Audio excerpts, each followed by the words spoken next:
So we assessed, we found something negative about us, we need to address it. But we're going to do it with specific guidelines. You need to write 2 sets of guidelines for your business. One for traditional online reviews. Traditional online reviews are those reviews that are on traditional review sites. I put air quotes up for traditional because really what's traditional about the internet. And the second set of guidelines is for what we call social media chatter. Now, why 2 policies? Because the reviews you're going to get on these 2 types of sites are different. One is there forever, the review site, right? And the other is likely fleeting. It's probably not going to last very long. Social media chatter does not stay on top for very long. Now, all new employees should sign off on these when they start, these review guidelines, and understand how your company deals with online reviews and with social rants. Now, our social media chatter policy, we're going to have that in place because we need to know if this is just some steam venting sniper, a typical troll, or if it's something else. And sometimes it's hard to tell the difference. Look at these 2 reviews. These are both steam venting snipers. The one on the bottom, Victor Morales wrote, BJ's might be the worst restaurant I have ever been to in the Valley. Victor got 3 likes on that. But a celebrity, Chris Wood, wrote, shout out to hashtag Restoration Hardware for their terrible customer service. Emoji. Is that the emoji? Or touchdown? I don't know what that. The point is, if I'm Restoration Hardware, I'm going to respond to that one. Okay?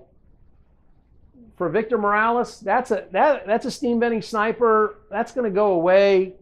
I don't know what response is going to be good there. If you want to write a response, that's great. Be sure to stay humble. Offer to take the matter offline via phone, email, or even direct messaging. But don't try to solve Victor Morales' issue via Twitter because you're going to get in a Twitter war. The same thing with Chris Wood, but do address the Chris Wood because he's got followers. He's got a lot of people liking and retweeting what he said. Let's see if we can solve Chris Wood's issue because, frankly, and I'm sorry, Victor, Chris is more important to me as a business owner. So when we look at how we can tell the difference on, if it's a social media, if it's steam venting sniper or typical troll or something else, there are things that's going to be completely something else. Like, I don't know if you've been following Mylan Pharmaceuticals and the EpiPen, but this was not a steam venting sniper. This is on Facebook. They had 48,500 people talking about the Mylan CEO, right? And then even Mark Cuban wrote, Mylan CEO is digging a bigger hole saying no drug can ever lower their price and have the cut passed to consumers, while she was speaking on CNBC trying to get out ahead of this issue. This was something else. This was not a troll. This was not a steam venting sniper. This was a real PR nightmare for them. And the only reason this has sort of gone away is not because she got out ahead of it on Facebook, not because she got out ahead of it by going on TV. This really didn't start going away until Mylan announced they're going to do a generic EpiPen for half the price of the one that they have out there now. And now, unless you're an EpiPen user, you're really not hearing a lot about it. Wherever you decide to move with this, whatever you decide to do, when you're going to talk to the customer, make sure that you show that you understand and that their concerns are going to be addressed, but keep a tally. Because one social media sniper is probably not worth responding to, like James Corley here.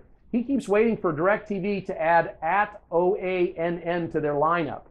Great, James, that's fantastic. I don't, if I'm DirecTV, I'm not responding to that, but I am going to keep a tally of that. But if I am DirecTV, I am responding to Papa Charlie's Barbecue. Dear DirecTV, I called to cancel Sunday Ticket. You debit my account anyway. Then I get told it will be a while before I get my money. I'm going to respond to that one. The reason I'm going to respond to that one is because Papa Charlie's has a few followers, 2,100, okay? And it's a real issue. It's something that I can solve. So I'm going to show that I understand that their concerns are going to be addressed. I'm going to stay humble. I'm going to offer Papa Charlie's Barbecue to take it offline, phone, email, or even direct message. And then I'm going to do what I can to solve it. Now, understand that social media storms are storms. This means they will pass. Don't get excited if somebody writes something terrible about your business on social media. Don't go trying to solve it right away. Think about celebrities or other brands that tweeted something inappropriate and got hammered on Twitter. Those that deleted the offending post and apologized and then shut up saw the storm pass more quickly than those who tried to double down. This is a great example of that. Clorox did a tweet that people found insensitive. I'm stupid. I don't see it's insensitive, but correct me.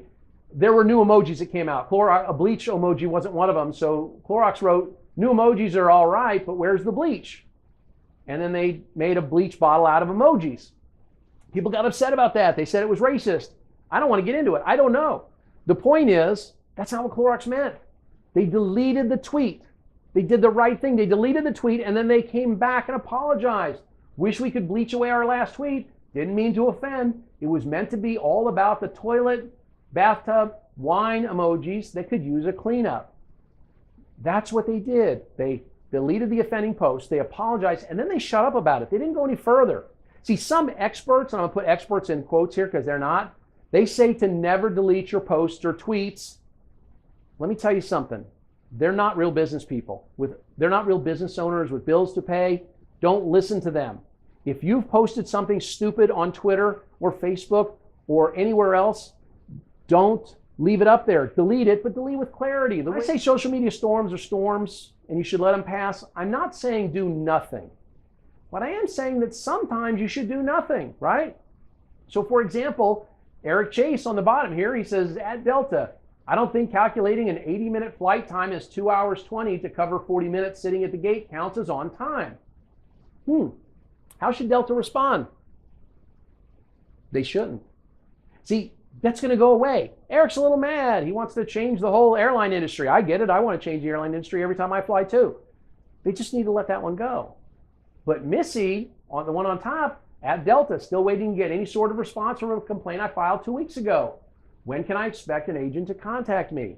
This is one where we need to respond within an hour. Now, if you're watching this was recorded in 2016. If you're watching this in 2017, I'll bet you that's 57%. And by 2018, 100% are going to expect a response within an hour. This is where having written guidelines becomes critical. Now, sometimes you can do a little more than just respond. Back in January 2012, you know, I like to fix the airlines just like the last guy does.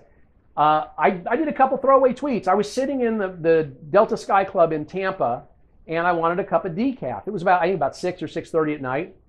And I got told by the person working the bar there at Delta that it's too late to make decaf. We're not going to make decaf. It's too late. I thought, wow. So I tweeted, can't get a cup of decaf in the Tampa Sky Club. At Delta Rep says it's too late to make decaf. It's hashtag the little things that matter. A couple minutes later, because I hadn't vented properly, I sent out another tweet. A pot of decaf likely costs at Delta less than $2. I could order 10 gin and tonics and they wouldn't blink. It's hashtag the little things that matter. A couple throwaway tweets, right? I was done. I was better, sort of. I got on my plane in Tampa, flying to Atlanta. We're waiting to take off. A woman walked up in a red coat. She said, "Are you Mr. Stauning?" I said, "Yes, I am." She said, first words out of her mouth, "We were wrong not to make a fresh pot of decaf for you in the Sky Club this evening. Can you tell me who it was who told you this?" I was floored. I told her who had said that to me. She thanked me for being a loyal Delta customer, and she handed me a $12 meal voucher for Atlanta, where I was headed. This was a big deal.